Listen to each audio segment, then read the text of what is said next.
নমস্কার বন্ধুরা, মিঠুস ব্লগে আপনাদের সবাইকে স্বাগত।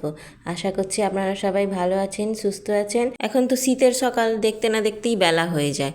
আর এখানে সার্থকের স্কুল ছুটি, ও খেলা করছে সকাল থেকেই। আর ব্রেকফাস্টে আজকে বানালাম রুটি তরকারি আর ডিম সেদ্ধ বানিয়েছি। বাবাকে রুটি তরকারি দিয়ে দিয়েছি, সে খেয়ে ডিউটি চলে গেছে। আর এখানে সার্থকের জন্য একটু ডিম সেদ্ধ করলাম, আর ওকে রুটি তরকারি আর ডিম সেদ্ধ দিয়ে দিলাম। আর এখানে দুপুরে রান্নার জোগাড় করে নিচ্ছি। এমনিতেই দেরি হয়ে গেছে, আর একটু রোডে যেতে হবে আমাকে, কিছু কাজ আছে দোকানে। তো এই জন্য তাড়াতাড়ি রান্নাটা বসিয়ে দিচ্ছি। তো এখানটা সিম, আলু, পেঁয়াজ কলি আর টমেটো কেটে নিয়েছি। আর আগের দিনে কিছু কই মাছ জ্যান্ত ছিল, সেগুলোকে ধুয়ে কেটে রান্না করে নেবো ভাবছি। এই সিম আর পেঁয়াজ কলি টমেটো দিয়ে একটু তেল ঝালের মতো করে নেব।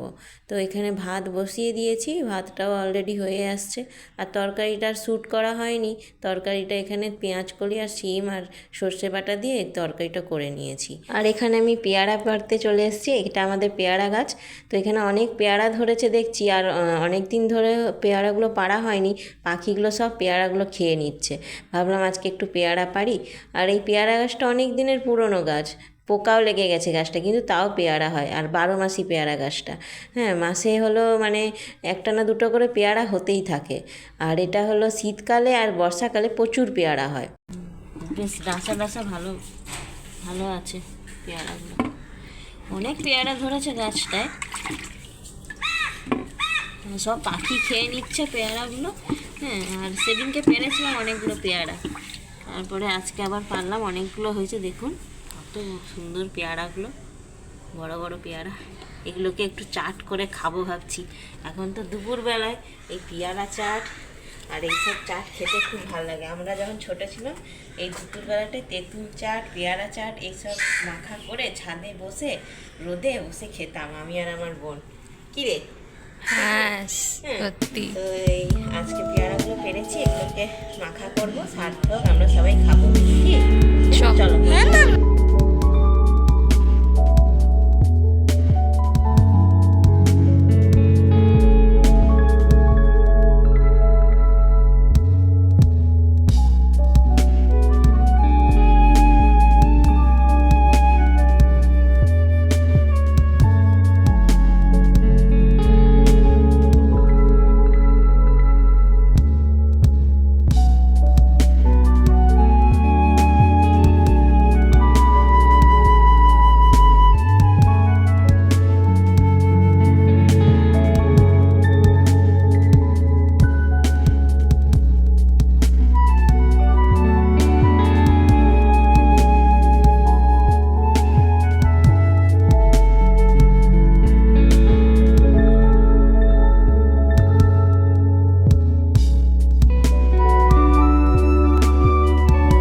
আর এখানে পেয়ারাগুলো কেটে নিয়েছি।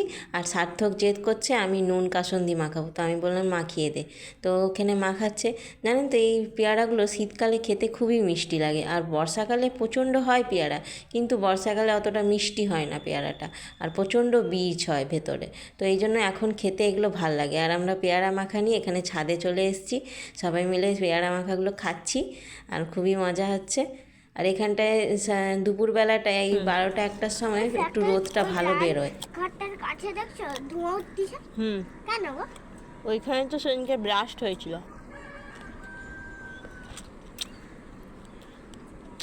আমাদের ফ্যাক্টরিটার সামনে কিছুদিন আগে প্রচণ্ড জোরে ব্লাস্ট হয়েছিল,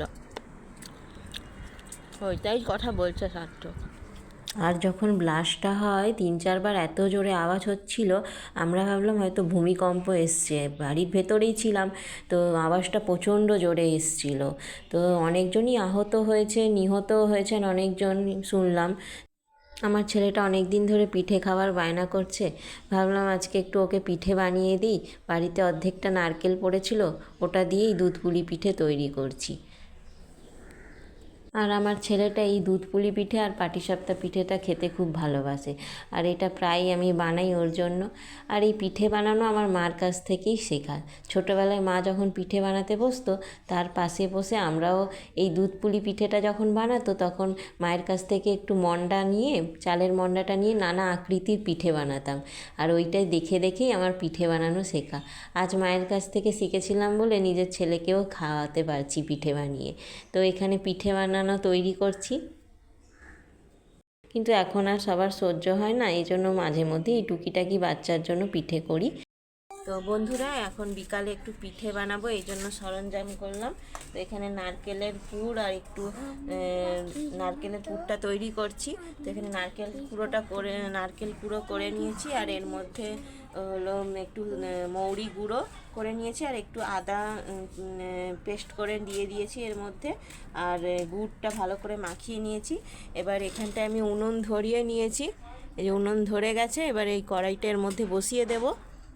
আপনারা দেখুন কিভাবে আমি দুধ পুলি পিঠে বানাই।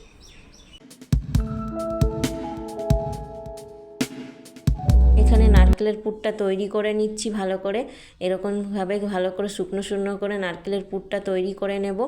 আর এখানটায় না রান্নাঘরে লাইটটা খারাপ হয়ে গেছে, তো এই জন্য ল্যাম্পটা জ্বালিয়ে নিচ্ছি। লাইটটা নেই বলে অনেক অসুবিধা হয়, একটুখানি সন্ধে হলেই অন্ধকার হয়ে যাবে, আর তখন আর রান্না করতে অনেক অসুবিধা হবে। এখানে গরম জলে চালের গুঁড়োটা হালকা হালকা দিয়ে খোল টেনে নেব, এতে কি হয় পিঠেটা অনেক নরম হয়। আর এমনি চালের গুঁড়োতে যদি গরম জল দিয়ে করি পিঠেটা অত খেতেটাও ভালো লাগে না, আর নরম ভালো হয় না। হ্যাঁ, আগে আগে ওরকম করতাম, কিন্তু পিঠে শক্ত হয়ে যেত। তারপর মা বলল যে এরকম গরম জলে খোল টেনে তারপরে পিঠেটা কর, পিঠেটা অনেকই নরম হয় খেতে। তো এই জন্যই সেদিন থেকে আমি গরম জলেই এরকম চালের গুঁড়ো দিয়ে নাড়িয়ে পিঠেটা তৈরি করি, আর পিঠেটা খুবই নরম হয় খেতে। আর এখানে সার্থকও আমার ছোটোবেলার মতো আমি যখন মায়ের সঙ্গে পিঠে বানাতে বসতাম সেরকম সার্থকও বসে গেছে দিদার সাথে পিঠা বানাতে।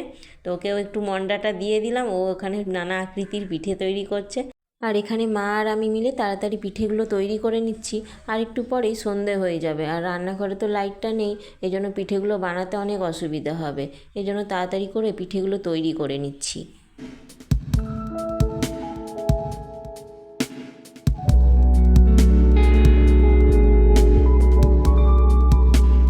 আর এখানে পিঠেগুলো সব গড়ে নিয়েছি, এবার দুধটাকে উনুনে জাল দিয়ে দেবো। ভালো করে জাল দেওয়া হয়ে গেছে, এবার পিঠাগুলো এর মধ্যে দিয়ে দেব।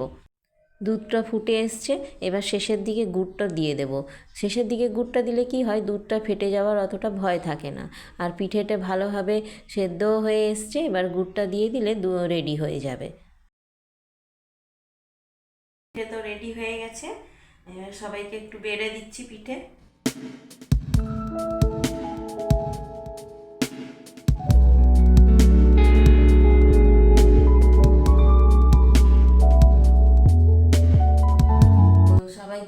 খাচ্ছে, তো আজকে আর ডিনারে আর কিছু করব না, ওইটাই খেয়ে সবাই শুয়ে পড়বে বলছে, আর কিছু খাবে না। তো আজকের ভিডিওটা এখানেই এন্ড করছি।